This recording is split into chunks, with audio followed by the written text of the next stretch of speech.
You're listening to the TV Obsessive channel, presented by TVObscast.com.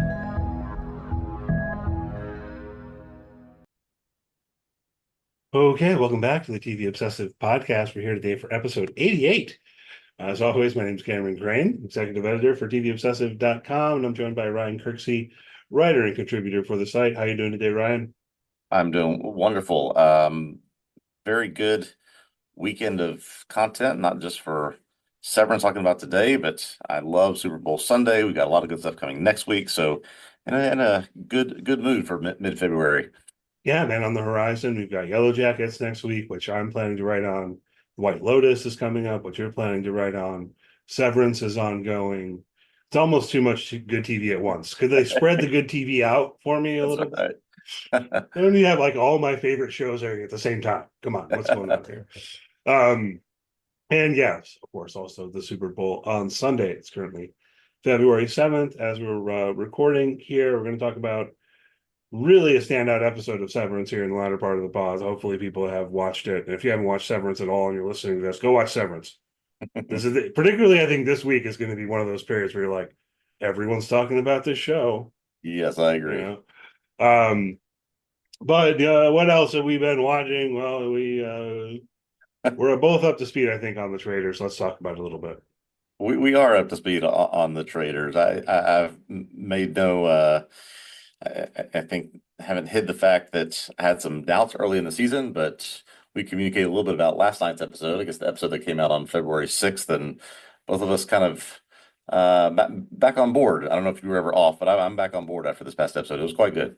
I was never fully off. One of the things I think is interesting about the show is that so much depends upon the people, Yeah. so it's going to be different every time simply because you have different people. And that's kind of my one quibble about this season is it's like you're messing around with too much other stuff. You don't need to do this. It's already going to work because you've got new different people. You don't need to also keep throwing quite so many twists into how the game works. So Yeah. that's it's a very minor complaint because it's not bothering me a lot, but it makes me a little worried that like we're in season 3 and they'll keep making the show and that by the time we get to season 7 it'll be just unrecognizable or something.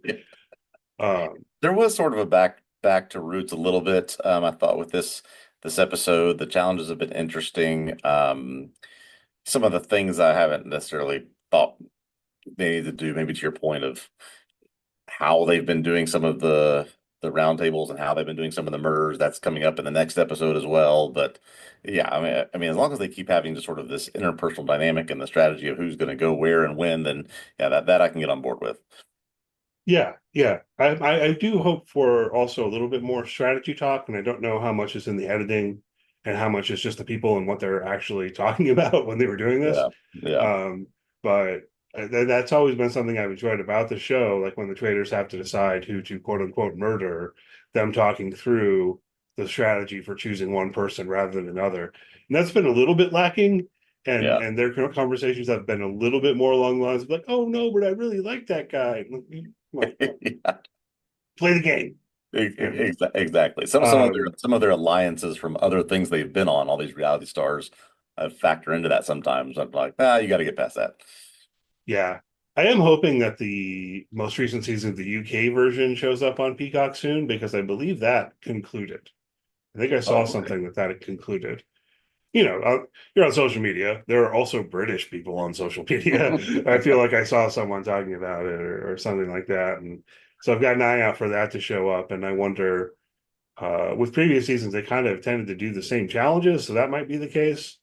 But they also tend to have more like ordinary people, as we talked Exactly. about. And in Exactly. some ways, Yeah. I think I kind of enjoy that more than the reality stars that I've never heard of before.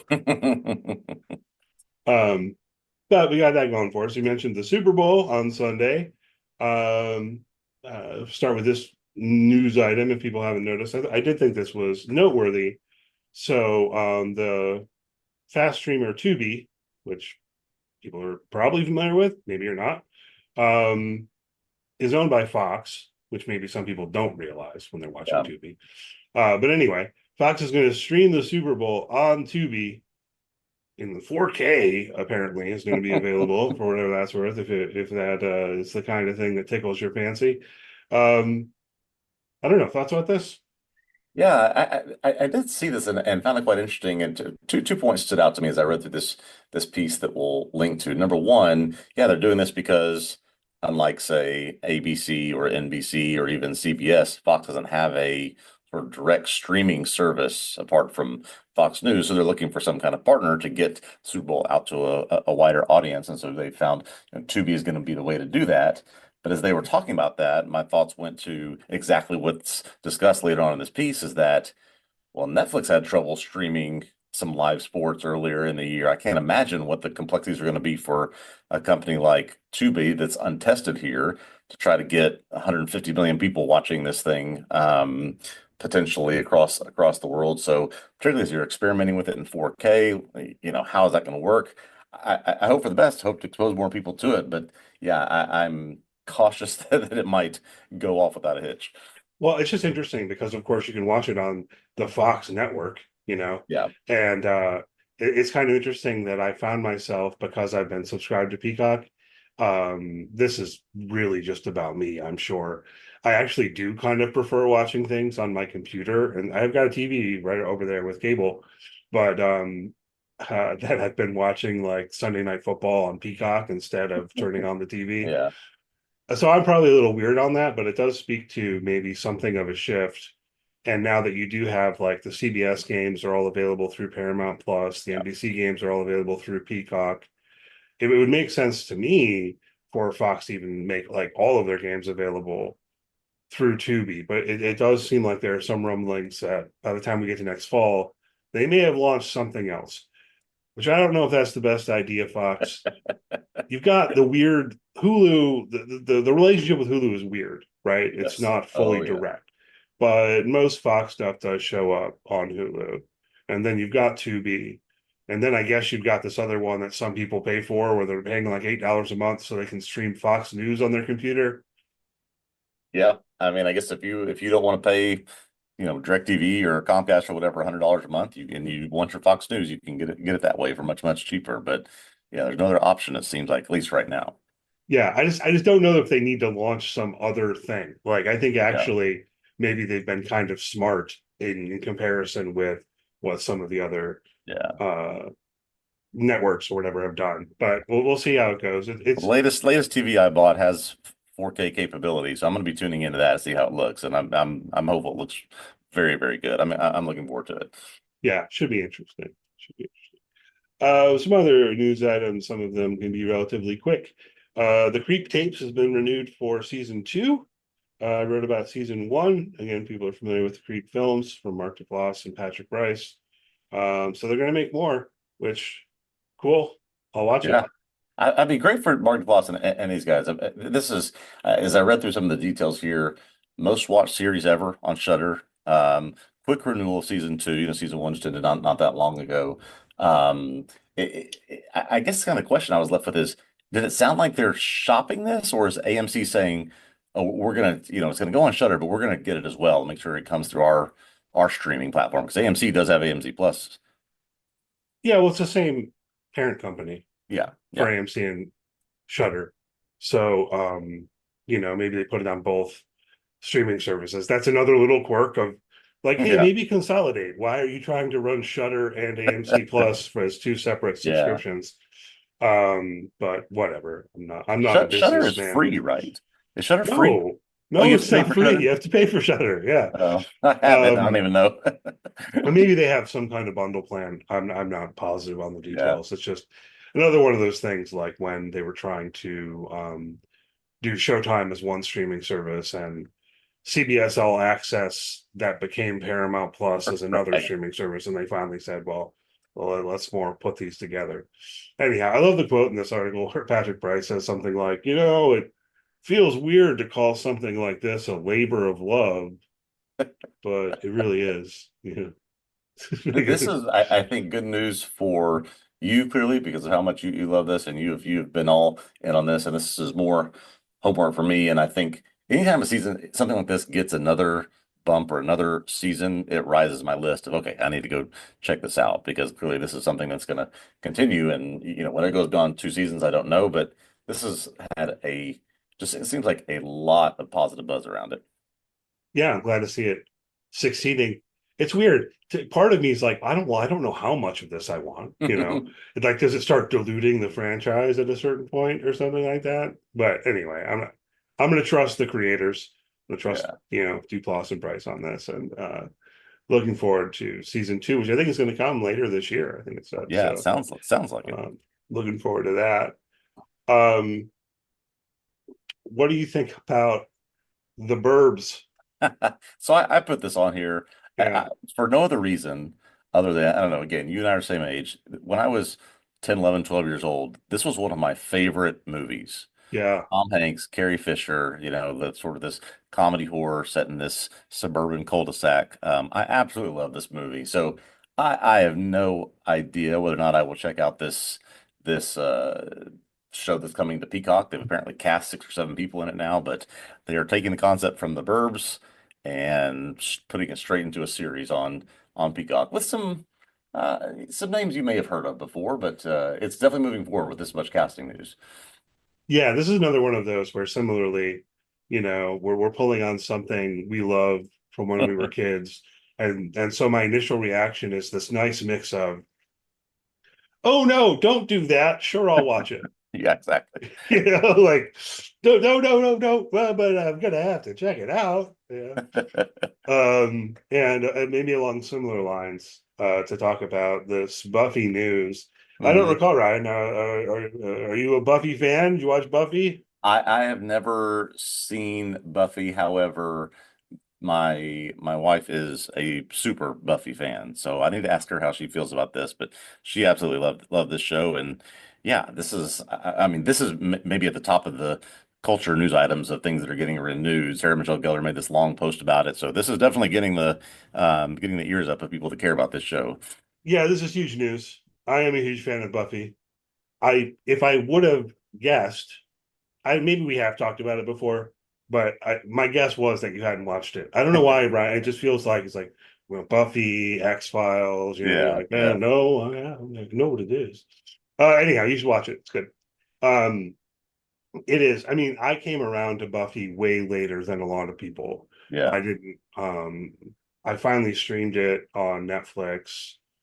Man, it might have been more than 10 years ago now. It might have been more like 12, Oh 13 years ago wow. or something like that.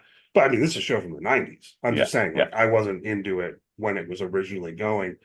And it kind of took me a while to give it a chance. And then I realized, like, oh, well, there are reasons why people are so into this show because it's great. Maybe not every episode is great, but it's great. Yeah. Um, this news of a reboot is really I appreciate that Sarah Michelle Gellar put out that note on Hmm. Instagram or whatever. She's involved. Um I'm really curious what they're going to do here. I presume that, sorry, I'm gonna pull this up, make sure I'm getting names right. Um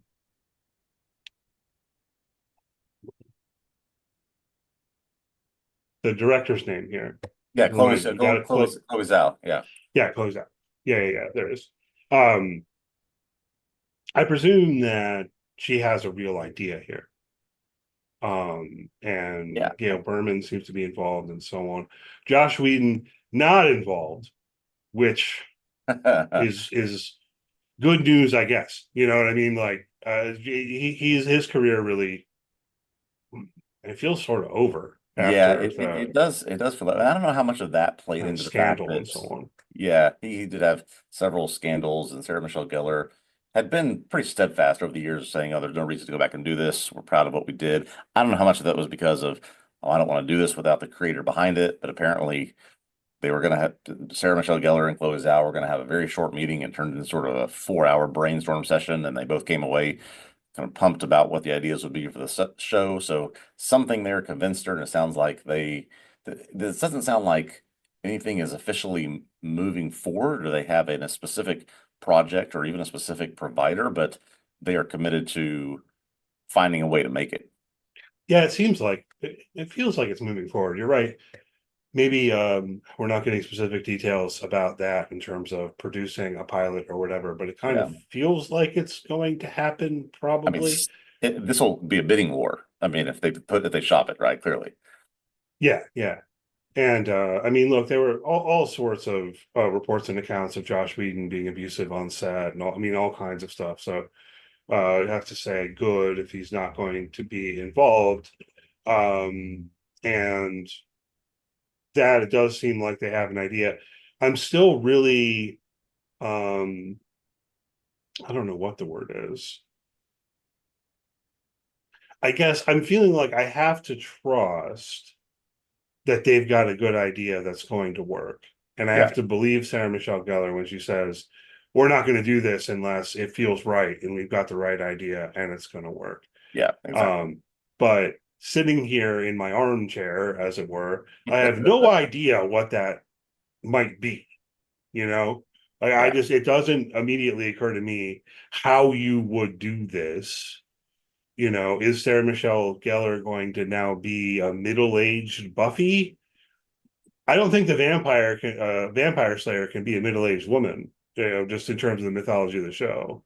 Yeah. Maybe, but then it's I don't know. You haven't watched it, and we don't want to get too much in spoiler territory, but it's really weird to me to think about like, well, how would this fit with the kind of mythology of the show, and also with how the finale ended.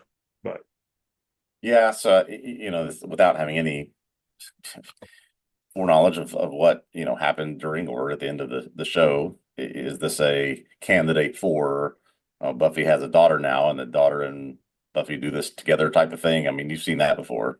that's not how it's supposed to work, Ryan. Yeah. Okay. Not how it's Fair supposed enough. to. In every era of Slayer is chosen. Oh, okay. Okay. And anyhow, but it's like the show was. It's not like the show was canceled. Buffy wasn't canceled. Buffy ended, Hmm.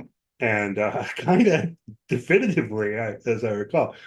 Angel, on the other hand, the Buffy spinoff, that one was canceled. Yeah. And I wonder if that does the end of Angel tie in at all. I don't know. I'm just very, very curious about this and cautiously optimistic and cautiously potentially very excited. But then there's a lingering kind of worry of like, but what if they ruin it? Yeah. Yeah. One of those. But we'll see. But I Definitely. think the primary opinion I've seen online, as I've sort of been tracking what people say about this, is conflicted. Everybody's conflicted Mhm. about it. Love to see more. Don't want to ruin the original. Yeah, and that's what I have to say. For years when it would come up, Sarah Michelle Gellar, shot the idea down and was basically saying like, no, I would never want to do that. So if the idea here has brought her around to thinking she wants to do it, I guess I have to trust that it's a good idea and look forward to see what happens from there. But yeah, big news this week Yeah. in the TV world that we're potentially getting a Buffy the Vampire Slayer reboot. Mhm. Yeah. Um, Smaller items. This show hadn't really caught my eye before this casting announcement, but looking at the cast, I'm very intrigued. Lucky coming to Apple TV Plus, they just cast Timothy Oliphant. Anya Taylor Joy was already on board as the lead in this show. So I don't know. I'm intrigued. I love both those actors, so that's why it's Yeah, on my I list. was just going to say the same thing, not only about Timothy Oliphant, but Anya Taylor-Joy has just got this specific, just sort of feel to the things that she does. She's always very intriguing, very mysterious. I love everything that she does, and looks like this is going to be on Apple TV Plus. They've had a good string of successful things go so far. I don't know much about, other than Silo, I guess, what they're adopting from books. Is apparently adopted from a bestseller book, but yeah, certainly willing to give it a try just on the headline actors.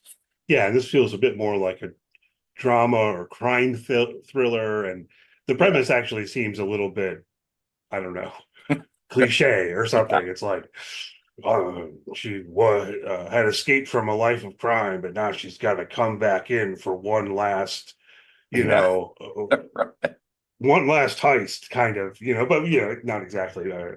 Whatever. That's fine if the story's good, and I trust the acting to be good here. So I'm kind of looking forward to checking that out down the line. Another casting announcement.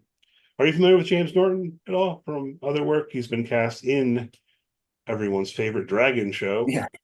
House of the Yeah. Dragon season two. Favorite and only. I'm not that familiar with James Norton. As I look at his picture, and I went to his IMDb page as well, I recognize him, but I'm just not familiar with these things that he has been in before. Yes, he's been cast in House of the Dragon for season 3, but I'm just not familiar with these things he's done, it seems like. I really enjoyed his performance in The Nevers.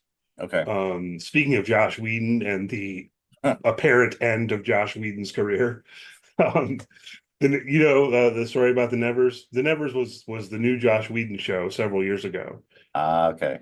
but it was being produced right when um I don't know how to put it. The Whedon scandal broke, as it were, right? Yeah. And like they pushed him out of the show, which was his show, right? Like it was Yeah. his idea, but they pushed him out of it fairly. I'm not complaining, to be clear to everyone listening, right?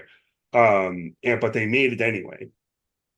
Um, and I wrote on the first 6 episodes, which were supposed to be season one, part one, and then HBO never released season one, part two, other than I think, man, lots of connections. I think they threw it to Tubi, and it like aired on Tubi at a time, Oh, really? right? Well, And so I didn't know they did I've that. still never seen it. Yeah, yeah. There's some of these fast channels.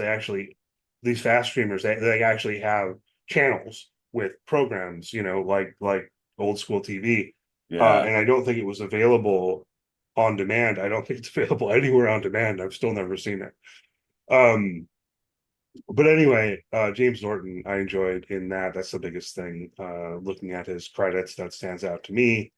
Um, I'm sure he'll do fine. And Yeah, so his casting for those that have followed the show and have read this material, his is it's highly anticipated. This character will have a lot to do in season 3 if the timeline and material stays accurate to what we think is going to happen. So this is it's an interesting family dynamic. He is interesting, or he is entering. Reese Ifans is by far the most, I think, charismatic character on that show. Anytime we get more of that family, I think it's going to be fascinating. So yeah, excited to see what he does. yeah, absolutely. On a negative note, we kind of already knew this. I don't know if you followed this story at all about the Prince documentary. That is, it completely exists. I don't know if Yeah. this was clear to you from the article I put in our notes here. Ezra Edelman made a Prince documentary for Netflix, and it's basically been shit canned by the Prince estate. That's basically the story. Yeah. Did you know anything about this? So I had heard rumblings about something being made, but yeah, it was made outside of the permission of the estate. But now it seems like they're working together. Is that how It I read it? was it was a little more complicated than that. It was like they had the permission of the estate, but involved in that permission was the estate having a right to review it for factual accuracy or something like that. And this documentary gets into a lot of things that one might categorize as a bit scandalous about Prince and Prince's life. And the estate didn't like that, basically. Um, I can mention here to tie in, I didn't put this in our notes, but there is an episode of Pablo Torre finds out about this. And Oh, apparently Pablo Torre's seen it. So it's okay. kind of interesting. But yeah, the story now is no, not going to be released. Probably never going to be released. We don't get to see it. But they're going to work on a new documentary that avoids all the stuff that might make you feel a little bit like Prince was grooming teenage girls and stuff. I was gonna say, so basically we're gonna be getting the watered down version of it. Is that what I'm led to believe here? Yeah, well, I mean, the other side of it, which, I don't want to be too harsh because it does seem like with Edelman's documentary, they didn't get access to some behind the scenes type footage and stuff that exists that the estate has in, the vault. Yeah. We're very, if you know about Prince, there's a vault. And so the new deal with Netflix is going to give whoever's making this new documentary for Netflix more access to stuff that the estate has. Yeah. But it does seem like, yeah, the estate didn't like how Edelman kind of dug into aspects of Prince's life that are interesting, but maybe at least kind of on the line of scandal, Yeah. or Yeah. ambiguous or that sort Well, of thing. I They will didn't like that. definitely, yeah, when this comes out, I would definitely watch it. It'll be interesting to sort of track if it feels sanitized at all or what, look at and think about what could have been if not for, this thing that's going to go in the digital trash, I guess. Yeah, and you watch the Pablo Torre episode, they talk about what's in there, right? So that's part of what I'm pulling on. It's interesting. Excuse me, it's interesting hour on this. I think it came out last fall, that Pablo Okay. Torre episode. So I kind of already knew that this thing existed that was in peril and that we probably were never going to be able to see. And then saw the news item this week that they've come out and said, yeah, um, this is canceled and we're going to Yeah. work on something else. So, all right, I think that covers it in terms of our news items for the week. Yeah, and yeah. So let's talk about Severance. Absolutely. This is an exciting one. Severance season 2, episode 4, the Woe's Hollow, aka the new international assassin? Question mark. Anyway, um, Oh, okay. Yeah, I can see it. so all right, we'll pop in a little bit of music here. On the other side of that, spoilers will be on the table for everything in Severance through season 2, episode 4, and we'll be back with you in about 10 seconds.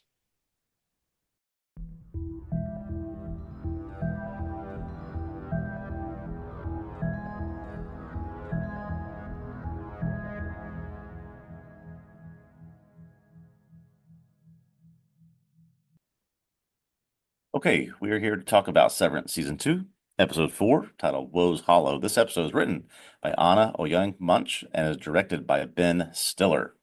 In this episode, the members of Macrodata Refinement all wake up outside on a frozen lake for a 2-day outdoor retreat team building occurrence, or ORTBO.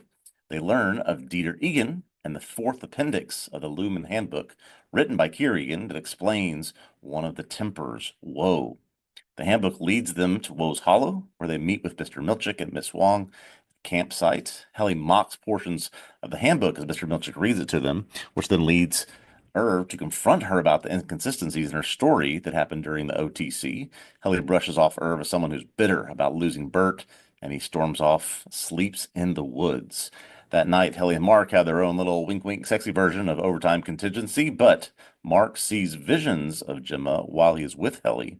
In the morning, Irv ambushes Helly, calls for Mr. Milchick while he begins to drown her, claiming he knows she's an Egan.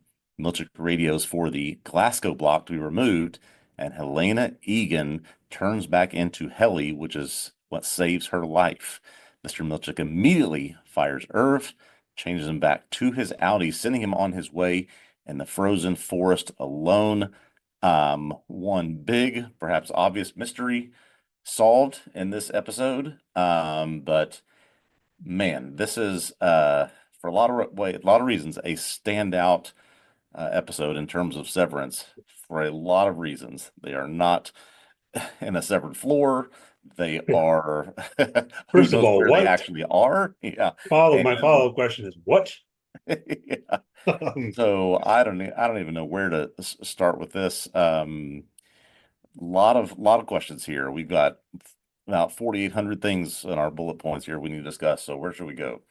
Well, these are these are a lot of these are more like don't forget to mention this. Yeah. Um, well, I mean, let's start.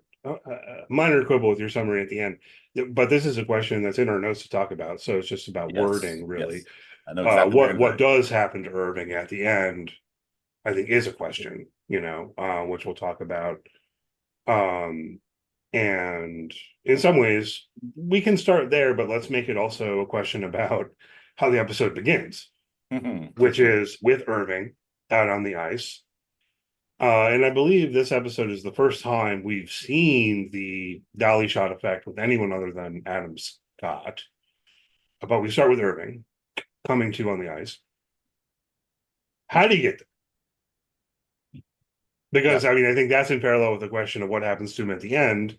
Yeah. You said in your summary changing him back into his Audi, but that doesn't directly make you can't do that. You can't just all of a sudden have Audi Irving out in the snowy wilderness with the innies, right? So, Are you saying you can't or you shouldn't? oh, I mean, I'm saying you shouldn't. I'm Yeah. saying that Yeah. that would be Let's go back to the not a first good part. plan. Let's go to the first part of this equation. How did Lumen, Mr. Milchick, whomever, convince the three actual any or Audis from macrodata refinement to go out into the middle of a lake, convince them to go on a 2-day retreat? What just happened with Mark? We know about his integration. Mm-hmm. Dylan is now interested in getting to know more and perhaps seeing more of his wife. Plus, he apparently, we learned last episode, is responsible for taking care of the kids at night. Yep. So, Irving may have been Doesn't the easiest one to convince, I guess. But how do you convince these people to go out in the middle of a lake for 2 days and not know what's happening to them? Yeah, it doesn't make sense with Mark and Dylan in particular. Like Irving, okay, I could see it. It Yeah, seems like the guy lives alone. yeah. He gets someone to watch his dog, but he's also involved in something, which thankfully I do think we'll learn more about. Even if we do lose any Irving, I think that this also opens the door for more Audi Irving, which we've gotten kind of less Audi Irving than anyone else when it comes to the Yes, Audis. yes. But yeah, this is why I feel like, first of all, something is missing, right? Like we're going directly from the end of episode 3, which is Mark undergoing a process of reintegration. Here in episode 4, he doesn't seem to be reintegrated. Right. So that's another question, right? The questions compound upon themselves. But okay, maybe the reintegration is just slow. Let's go with that for the moment. We can return to it if we want to say more down the line. But it doesn't make sense for this to be happening like directly after the events Exactly. of the previous episode. This is So not what like the happened in next morning. between? Yeah, yeah. I think what happened in between probably relates to this question of how they got out there. It's very hard for me to see Lumen convincing Audi Mark, Audi Dylan, Yeah. and Audi Irving to go on this Ortbo. Also because the Severance chip is supposed to be activated by the elevator. It's supposed to be activated. It's supposed to be based on location, right? Yeah. Even the OTC, when Audi Mark learns about it, he's upset about that. He's like, you're not supposed to be able to do that. And if you recall, Milchek says like it was in your onboarding Yep. paperwork, which is a Yep. great one of those little moments where it's like, yeah, Yeah. God damn it, I never read my employment contracts carefully. Um, But clearly they can do it wherever or whenever they want. It doesn't yeah, have to be on the elevator. So I mean that precedence is set, but it's just yeah, it almost just I guess to ask you, do you expect or anticipate that we will get an explanation of how they convinced them to go out there or what has happened in the interim between episodes 3 and 4? I do expect it. I expect it to be episode 5, and I don't know. I also would wager there's going to be this increasing portion of Severance's audience that's getting frustrated and complaining about the show being too weird. Mm, mm, Um, and yeah, I just shrug at that basically because I think it's great. yeah. But I expect that the next episode will fill in that gap, right? Like so next week's episode might be entirely with the Audis and kind of leave us hanging in a different sort of way. My theory, though, Yeah. Ryan, I Mhm. don't think that they somehow just convinced Audi Mark and Audi Dylan to go on this Ort boat, which Okay. Milchek says is going to be for 2 days. Yeah. That's Yeah. also like what, you know? Um, I think it's something else. And my kind of speculation is that they not only have the ability to switch them between Indy and Audi, but they also have the ability to switch them to some middle zombie-like state. This could, I've been thinking about this in the context of our brief discussion at the end of the last podcast, where do they actually have control of these people in some sort of severed sense on the outside of Lumen as well, right? So they Yeah. can do something to them wherever they are, or they can put them in some, as you said, sort of coma-like state or some zombie-like state where they can move them like pieces on a chessboard to where they want, and then have them do whatever it is that they're needing. I don't know, but yeah, to your point, it's just without a without more explanation, it seems hard for me to grasp that two, if not all three of these, would agree to, all right, trust us, just go stand out in the middle of this frozen lake, and you'll be back in 2 days. Yeah, I don't see it. Yeah. So that's my speculation, which then we could also bring back in at the end of the episode. You do get the effect that some switch in Irving is occurring, right? They Mhm. do another galley shot kind of thing. Um, I don't think it makes sense that they would be switching Irving to his Audi in that context. Yeah. So again, yeah, some middle state unconsciousness, maybe, you know, I mean, yeah, perambulatory unconsciousness. yeah, because Zombies. then you're almost, I mean, not that they care much about negligence or malfeasance, but you're just telling a guy that you're not going to take care of all to just, okay, go fend for yourself out in the frozen wilderness and find your own way back. And, we're not going to have anything to do with you. And No, I once, think that they'd have to then, somehow shuffle Irving yeah, back to civilization, and then they switch him to his Audi and let him know that he's been fired. yeah. So I think that if I'm correct in saying this, having watched it two or three times now, I think when he gets on the radio, all he says is now. Correct. And then the ding, but we don't exactly know what happens when Milchick orders the now. What does that mean? We don't exactly see that yet. Right. And then I think they might leave us hanging Yeah. um next week. I mean, I hope not. I want to follow up. I mean, because also, is this the end of the Ortbo? I kind of expect this might be the end of the Ortbo. It was supposed to be Probably two so. days. Another thing related to that I got to thinking about seeing some of the commentary from the world and so on was, all these aspects of Annie's kind of experiencing the outside world for the first time, but that includes this is the first time they ever slept.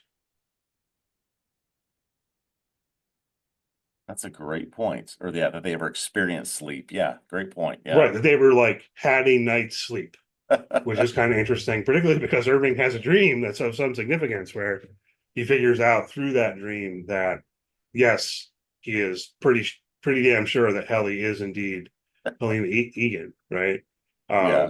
I don't know if you noticed that the numbers on the screen in his dream they start kind of forming her face. Forming her face. Yeah, it's Yeah. And, very and I quick. also saw this, and I had to go back and check that in the representation of Woe that's sitting there at the desk, um, that for like a brief moment, the face sort of transitions to Helena's face. Hmm. And if you slow it down, I guess you can see it. I mean, maybe people are trying to look for things that aren't there, but that's just another sort of reference of why he does what he does the next morning. Yeah, I didn't notice that one. The representation of Woe is quite interesting. She's also described as a bride. So whose Yeah. bride? I don't know. I mean, we at some point here we should probably talk more about all of the Egan mythology stuff in here. I don't know how much there is Yeah. to say about it. Ultimately, there is a connection to draw, but I don't know. I do always find the Kier Egan mythology stuff entertaining, and if nothing I've else. I've thought about that before. We might have to plan this. Just a just a special one-off podcast just on the whole eganness of this whole thing and Kier and all that. We should think about doing that. Work through the whole idea of the tempers and the Uh-huh. nine virtues, and Yep. Yep. why is it depicted as a cat of nine tails, and the waffle party, Yep. and the symbology, as it were, of each of the tempers and everything. Yeah, I'm into it for sure. And actually, maybe let's go ahead and go there. In terms of what we get here is they learn that purportedly Kier Egan had a secret twin brother named Dieter. And then ultimately Dieter like disintegrates because he masturbated in the woods. I mean, that does seem to be the story. And some floral language, that's basically what we hear. Yes, He that spilt his lineage upon the wood. yeah, I don't know any other really way to describe it. I guess that we're led to believe that Kier was ashamed by this, that he was wanted to just I, I'm trying to think what the connection was, but sort of we're led to believe, I guess, that Dieter was his twin, but he was ashamed as we left him out there and left him out there to die. It's just, what implication is that, I guess? Like Dieter didn't want to come back to civilization, Yeah. and then right after that, his eye pops out. He takes a really dark turn, you know. Yeah. Man, and also just John Turturro, so great in the show, but so great in this episode. I was just thinking again of that precise moment when Milchek's reading from the book and he goes, "Good heavens." Heavens. Hilarious stuff. But I feel like this does tie in, at least insofar as it feels like a clue that the versions of Mark Kelly, Irving, and Dylan that we see pointing the way, um, the Dieter story feels like a clue that those are clones. There may be a couple other Yeah. possibilities, but I feel like I personally am more and more landing on the idea that they are clones. What do you think? Yeah, and that is maybe one of the primary functions of what they are doing, not only at that Lumen building, but in other Lumen facilities. And I've thought more, this theory has been out there quite a bit, that they are doing that such that they can then put the clones that they are attempting to make like their Audi personas out into the world, keep the innies inside and control them forever, basically.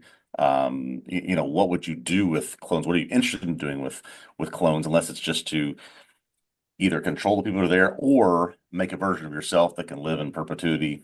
I think there's lots of different possibilities out there. Yeah, I don't know. It's part of me feels like if we take the Dieter story seriously Mhm. and we think about Dieter as a clone or representative of a clone, that would seem to imply that the clones are not stable,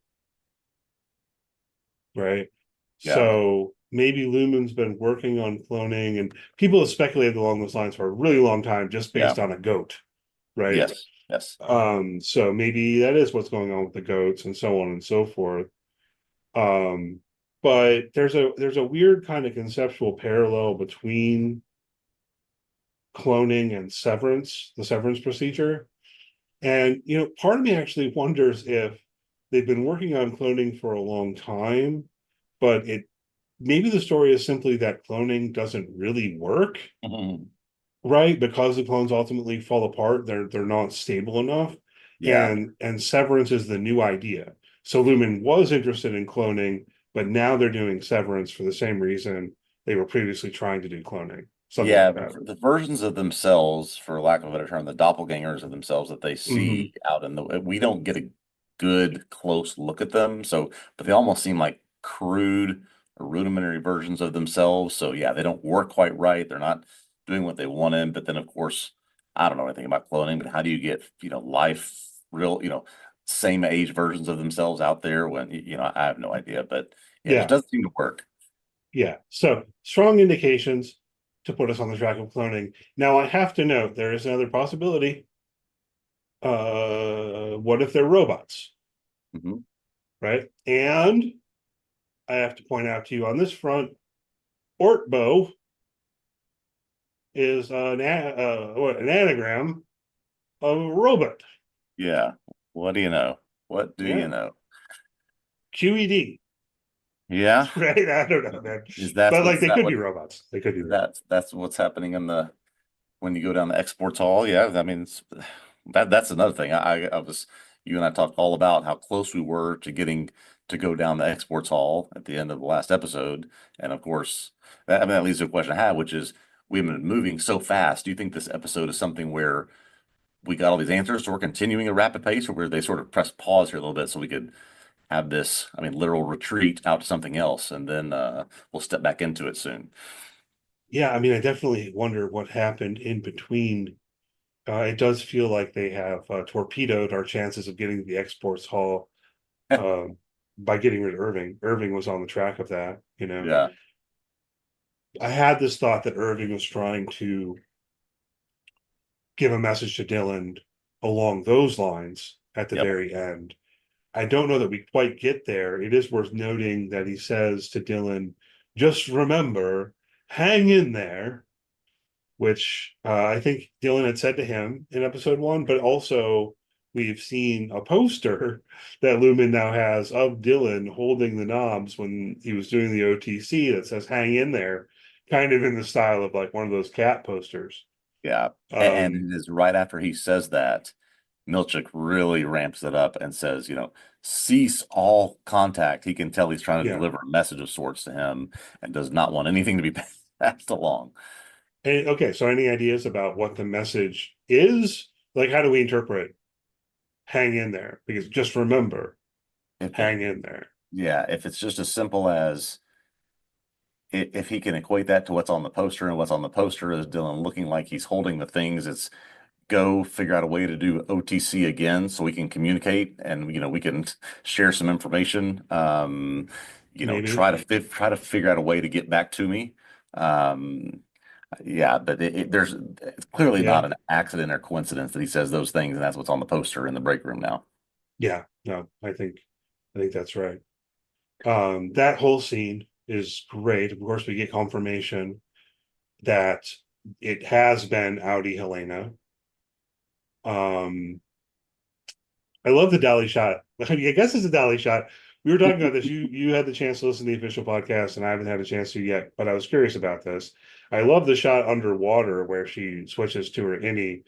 Um, but I really did wonder, like, how do you do a dolly shot underwater? Did they say some things on this on the Yeah, he podcast? did. The Ben Stiller and Adam Scott podcast that came out this morning referenced this very specific thing, which is, all the shots. It's really an amazing how they did this. All the outdoor things are at a real sort of abandoned area park near the Catskills Mountains. This is all outdoor. This is not virtual. This is not CGI. This is, I mean, all the fog, all the snow, everything real.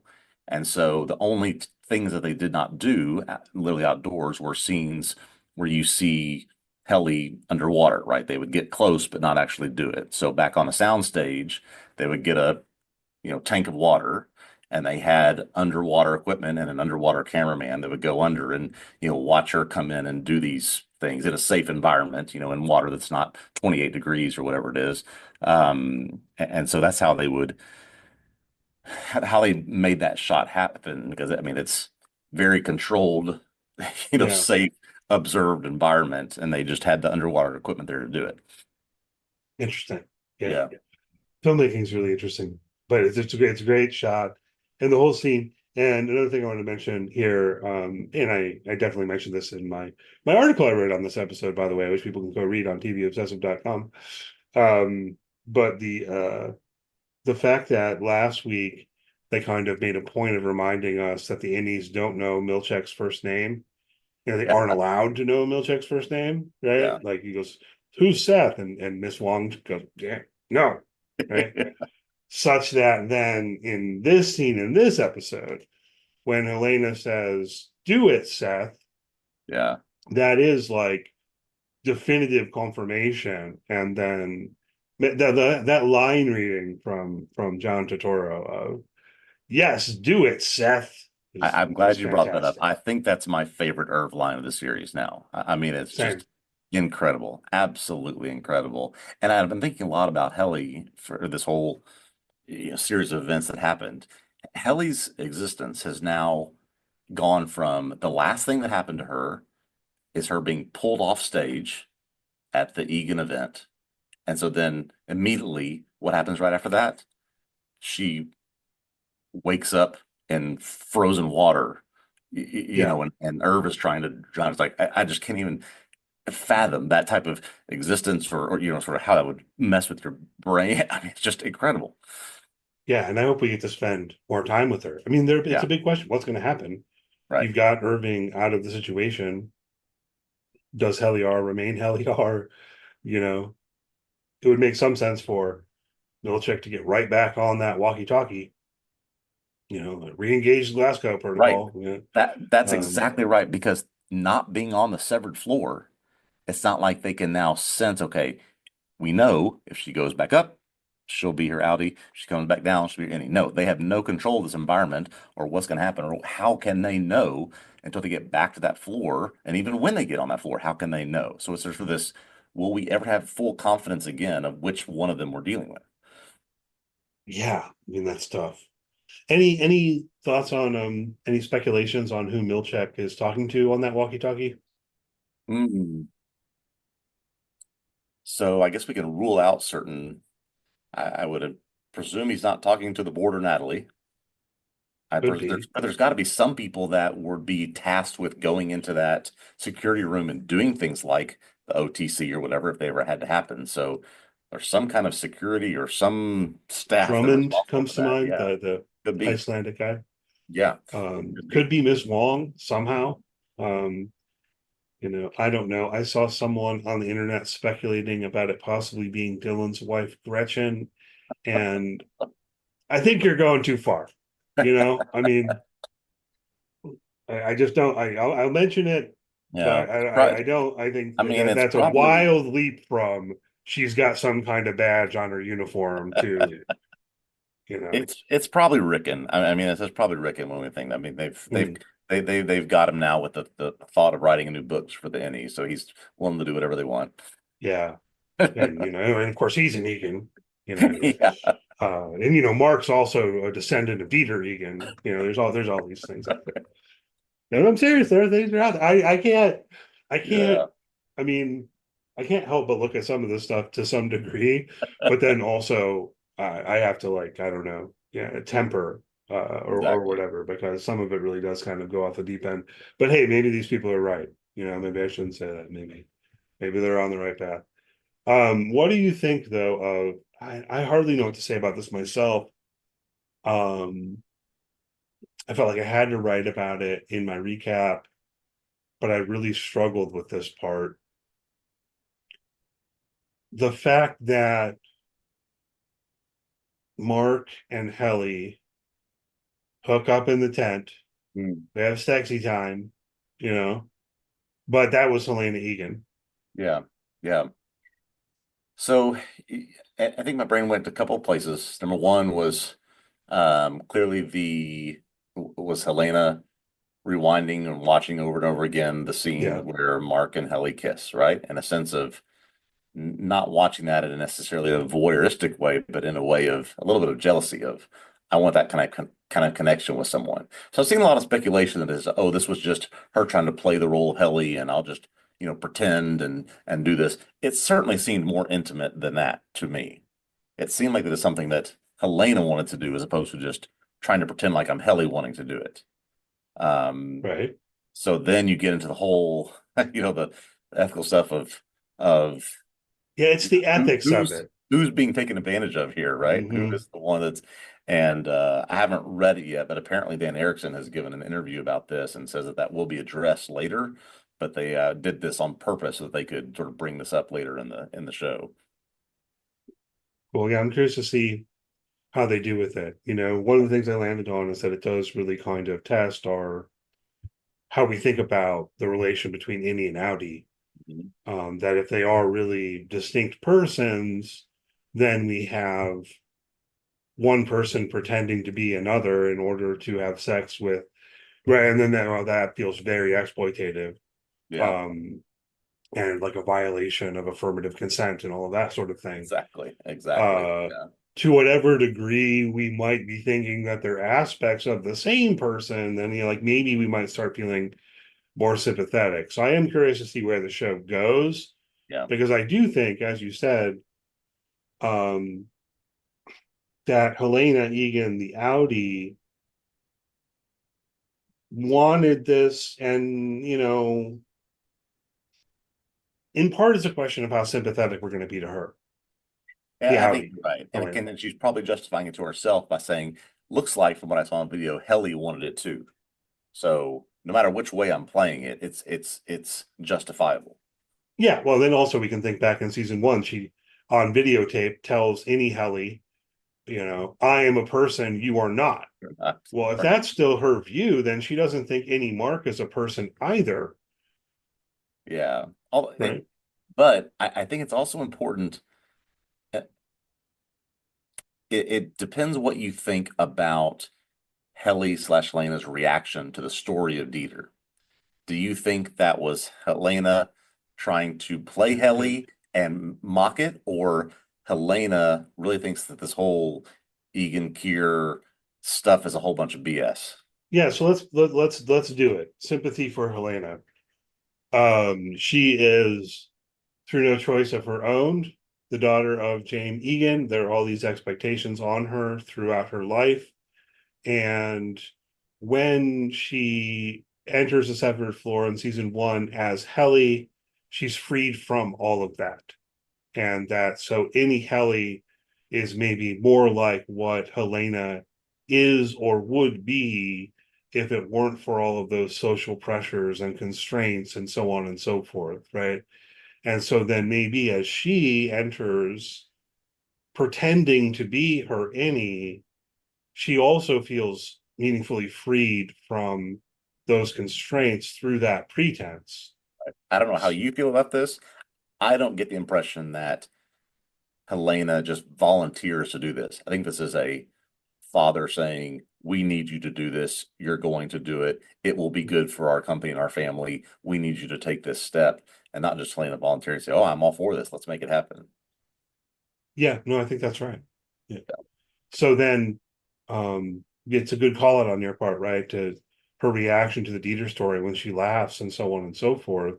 No, I think that it really is her reaction. I think that the Audi Helena Egan thinks all this shit's ridiculous, you Exactly. know? And maybe she can get perfectly on board with um being this corporation that's engaged in various things that many might find to be ethically questionable for the sake of profit. Like maybe she's on board with all of that, but then when it comes to when Kier Egan tamed his tempers in Scissor Cave, she's just like, why, what, you know? Um, it's interesting because the only other possibility, if she was doing that on purpose or something in that scene, it's interesting to note, right? Like that's what gets them in trouble. Exactly. That's how their marshmallows get thrown in the fire, because marshmallows are for team players, Dylan. That's right. Another great And it is either line. Helena or Helly that causes them to lose that. Yeah, I mean Yeah. it's fascinating sort of subplot of this episode. Yeah, I think that they're really using Helly, I mean, to explore that kind of question about the relationship or lack thereof between Indy and Audi, and Yeah. some of those questions about personhood or personal identity, or whatever concept I might want to deploy there. So I am really curious to see where that goes, and I do hope we get more time with any Helliar, but who knows? Yeah. I just with an episode like this that takes us so theoretically so far away from where we've been, it's going to be fascinating to see how they bring us back or what they do to recontextualize us and where we've been for so long. Yeah, this is just a wild deviation from what we've seen before. Yeah. Any credence we want to give it all to the possibility, that um they're like somehow not really outside and they are actually in the Lumen building, and this is all some kind of simulation or something. I mean, my Yeah. biggest piece of evidence there would be the fact that we keep hearing the elevator ding, but I don't know. What do you think? Yeah, I mean, there's some, I think, logical, rational explanations for that. I saw plenty of people online saying, you look at Mark up on the cliff and it's just a vast expanse behind him. As soon as Irv joins him a few minutes later, there's a TV stand there, right? So it's like, Mm-hmm. how does that get there? Just simple rational things like that. I mean, you don't have to stretch too far to think this is something or some place or some conceptualization that they've put their severed employees in just to sort of put them inside this thing that's and I They don't have like a know. holodeck, Yeah. basically, like the So Star Trek holodeck. I don't know if so when you and I watched the screeners, but then I went and watched it again on Apple TV, and it does the, recap from previous episodes or whatever. And Okay. it once again had the Miss Cobell quote, the way to make prisoners think they're free is, what's the quote, made of, or the way to tame a prisoner is to make them think they're free.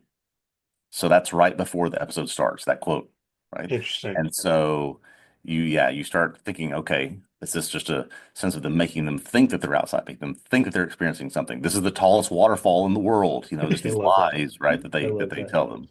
Yeah, it could I, very I clear. love how I love how Lumen lies about little things like that. Yeah. This is the tallest waterfall on Earth. It's like 20 feet tall. Right. You know. Um, yeah, no, that's it's interesting.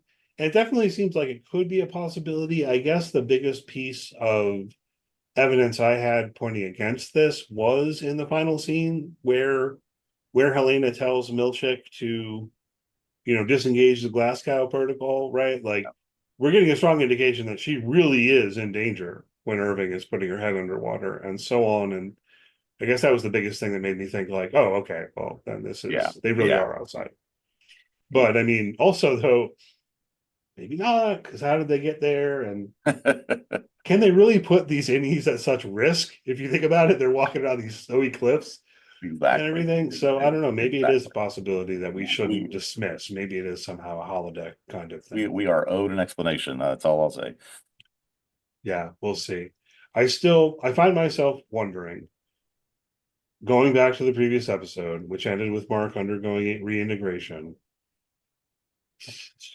Did he come into the office and they catch on to that right away? And Mhm. this is a response. You know what I mean? Like, is this actually a punishment or something like that?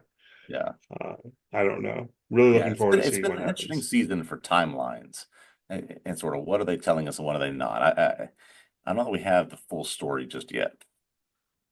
Agreed. Yeah. I love what they're doing. And I think the structure of the season is great. Um, and kind of throwing us for a loop with this episode was wonderful, because we were just sitting here last week saying, man, it really seems like everything's coming to a head Yeah. way faster than we thought it would. And then you put on the next episode, you're like, wait, what? Yeah, exactly. Huh? Dieter Regan? Anyway, I love this show. Me too. Um, I guess we probably need to pour one out for our friend Innie Irving B.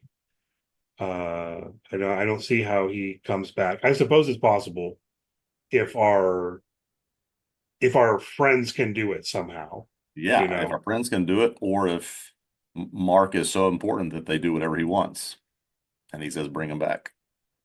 Yeah. Oh, that was one They thing we already did that didn't. once. That was one thing we didn't tie in here, which is worth mentioning. I know I mentioned it in my article. We've already hit where this leads, but another reason that I questioned the whole Ortbo is, doesn't Lumen want Mark to finish the Cold Harbor file like as soon as possible? Exactly. Right. So So like, how does close. that fit in with that? Yeah. Yeah. Um, good. I think that about covers it. Yes, Uh, sir. for some reason in our notes, I wrote dead seal, and I don't know what I wanted to say about that other than, I mean, I guess, why is there a dead seal? I don't know, Are they man. near the Arctic Ocean? Mystery box shows just have to throw. I mean, this was always the lost question. They have to throw random animals that don't belong, and in there and make you try to explain them. So maybe someday we'll get something about that. Maybe it's a nice, maybe it's another little kind of nod at loss, it's Right. like polar bear. I feel like there's another one in here. You mentioned through DM or whatever, you mentioned how people are reporting out the locker numbers as a Yes. reference to the numbers in loss. Last I episode. was Yeah. reading about that a little bit, and it doesn't seem like it fully holds up. So it's interesting because it's like there's enough there where they were probably thinking that, but they didn't go all the Right. way. And then like, Right. do you read into it? I don't know if you read any of this stuff on Reddit or whatever. That A people are little like, bit. Yeah. well, this number represents John Locke, and is it like, is it like Mark Scout is Jack? And I'm like, man, I love the people who are doing this, but Yeah. anyhow. Oh boy. Um, all right. Well, I think that covers it. Really looking forward to next week. Episode 5 is called Trojan's Horse. What's that? I mean, we know the reference in terms of Know what a Trojan horse we is, know but what a Trojan horse is, a Trojan's horse. And okay, yeah. well, we'll see. I mean, I have some speculative thoughts about that, but we'll hold off. So thanks always for listening. Hopefully you enjoyed the podcast. If so, please do leave us a good rating, review, and so on, wherever you're listening. If you're checking out the YouTube page, please do subscribe to our YouTube channel, give a thumbs up to the video, all that good stuff. It's immensely appreciated. Check out TVObscast.com. I'm writing about Severance week to week. You can find that there, along with articles about any number of other shows. And you can follow us on social media, search for TV Obsessive. And we'll be back next week talking about Severance.